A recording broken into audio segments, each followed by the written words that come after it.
بسم اللہ الرحمن الرحیم پڑھیے الصلاۃ والسلام علیک یا رسول اللہ وعلی آلک واصحابک یا حبیب اللہ الصلاۃ والسلام علیک یا نبی اللہ وعلی آلک واصحابک یا نور اللہ حضور نبی کریم رؤوف الرحیم سرکار والا تبارک ہم بے بسوں کی مددگار شفیع روز شمار جناب احمد مختار اللہ کی عطا سے ہر غیب پر خبردار مکی مدینے کے تاجدار مصطفیٰ جان رحمت شمع بزم ہدایت قاسم نعمت صلی اللہ تعالیٰ علیہ وسلم پر درود و سلام پڑھنے کی بے شمار فضائل و برکات چنانچہ حضور نبی کریم علیہ السلام نے ارشاد فرمایا کہ کل روز قیامت میرے سب سے زیادہ نزدیک تر وہ شخص ہوگا جو دنیا میں میری ذات پر کثرت کے ساتھ درود پڑھتا ہوگا سبحان اللہ صلو علی الحبیب صلی اللہ تعالی علیہ وسلم۔ ماہ رمضان کا پیارا بابرکت مہینہ ہمارے درمیان موجود ہے۔ اس مبارک مہینے کے اندر جہاں پر اس کی اپنی ایک اہمیت فضیلت اور برکتیں ہیں، وہیں پر اس ماہ مقرر میں مختلف واقعات میں پیش آئے۔ ان واقعات میں مختصر جھلکی پیش کرنے کے بعد پھر انشاءاللہ اپنے اصل موضوع کی طرف آتا ہوں۔ یکم رمضان مبارک شہنشاہ بغداد حضور سید غوث پاک رضی اللہ تعالیٰ عنہ کا یوم ولادت کا دن ہے، یعنی سید غوث پاک کے جو تمام ولیوں کے سردار ہیں، سلسلہ عالیہ قادریہ کے پیشوا ہیں، آپ کی ولادت یعنی آپ کی پیدائش یکم رمضان کو ہوئی۔ آپ کی بہت فضیلتیں ہیں، مگر ایک فضیلت یہ بھی ہے کہ آپ حسنی حسینی سید ہیں۔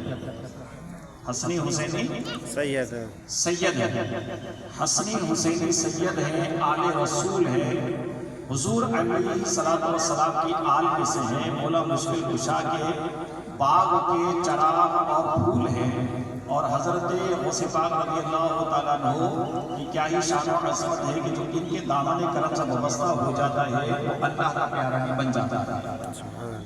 3 رمضان مبارک شہزادی کونین خاتون جنت سیدہ طیبہ طاہرہ عابدہ زاہدہ فقیہ محدثہ مالک کونین کی لخت جگر نور نظر حضرت سیدنا فاطمہ الزہرا رضی اللہ تعالیٰ عنہ کا یوم وصال ہے۔ آپ کی فضیلت تو ہم کیا ہی بیان کریں گے، مگر ایک روایت جو مجھے بڑی اچھی لگتی ہے، میں چاہوں گا کہ آپ بھی سنیں اور سمجھیں کہ دنیا کا اپنا ایک پروٹوکول ہے۔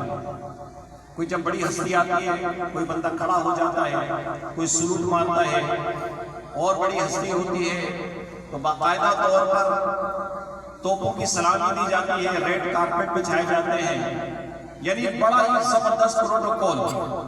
بڑے بڑے بادشاہ گزرے، ان کی ملکہ گزری، ان کی شہزادیاں گزری، مگر پوری دنیا کے سارے لوگوں کا پروٹوکول ایک طرف ہے، مگر شہزادی کونین تاجدار ختم نبوت کی بیٹی کا پروٹوکول دیکھیں کہ کل روز قیامت آدم علیہ السلام سے لے کر قیامت کے آنے تک آخری بندے تک ساری مخلوق سارے انسان وہاں پر موجود ہوں گے، بڑے بڑے بادشاہ، بڑے بڑے مسلمان، بڑے بڑے غوث قطب ابدال، یہاں تک کہ بڑے بڑے انبیاء کرام وہاں پر موجود ہوں گے۔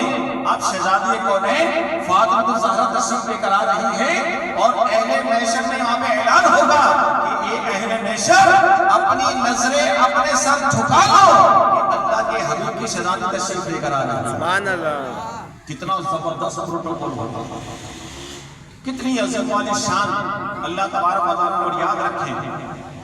آپ کی توجہ اگر ہو تو ایک بات عرض کروں کہ دنیا کے اندر جو بھی پروٹوکول ہے یہ عارضی ہے، یہ عزت، شہرت، مال، پیسہ سب عارضی ہے۔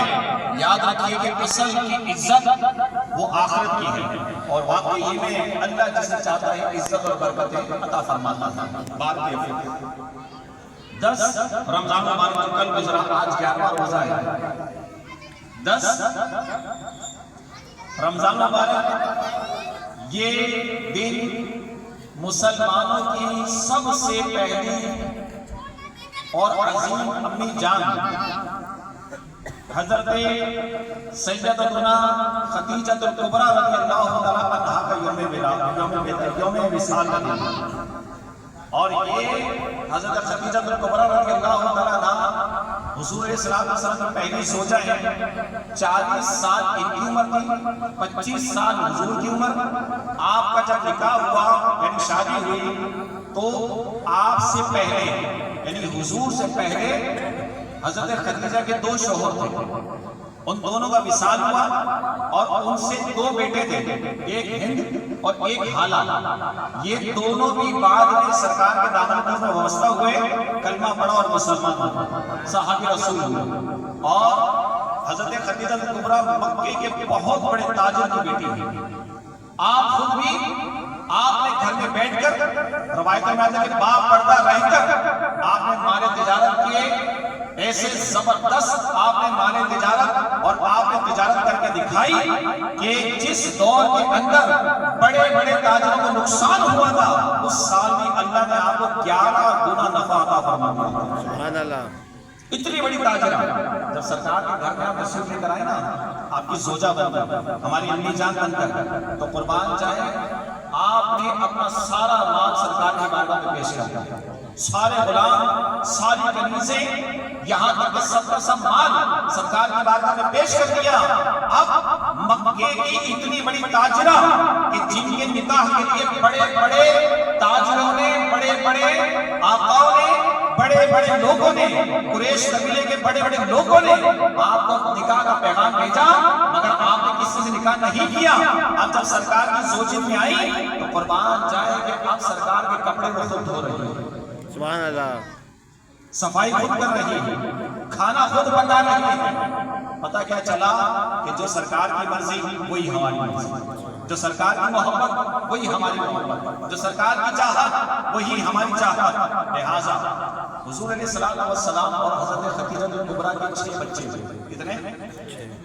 زور سے بولے۔ 6 2 بیٹے اور 4 بیٹے ہیں، 2 بیٹے اور 4 بیٹے ہیں۔ حضرت خدیجہ الکبریٰ سے آپ کی 4 بیٹیاں اور 2 بیٹے ہوئے۔ حضرت قاسم بچپن میں انتقال کر گئے، ایک اور بیٹے بچپن میں انتقال کر گئے، یہاں تک کہ 4 بیٹیاں، ان میں سے 4 میں سے جو سب سے افضل شہزادی ہیں خدیجہ الکبریٰ، اور سرکار اسلام کی جو بیٹی ہیں ان کا نام حضرت فاطمہ الزہرا ہے۔ سبحان اللہ۔ لہٰذا ایک بات کہہ کر اپنے اصل موضوع کی طرف آتا ہے، وہ کیا کہ شعبے ابی طالب کے اندر جب تمام نے سرکار کا بائیکاٹ کیا اور آپ کو شعبے ابی طالب کے اندر محصور کر دیا، قید کر دیا، تو حضور کی زوجہ حضرت خدیجہ الکبریٰ میں 3 سال تک قید رہی۔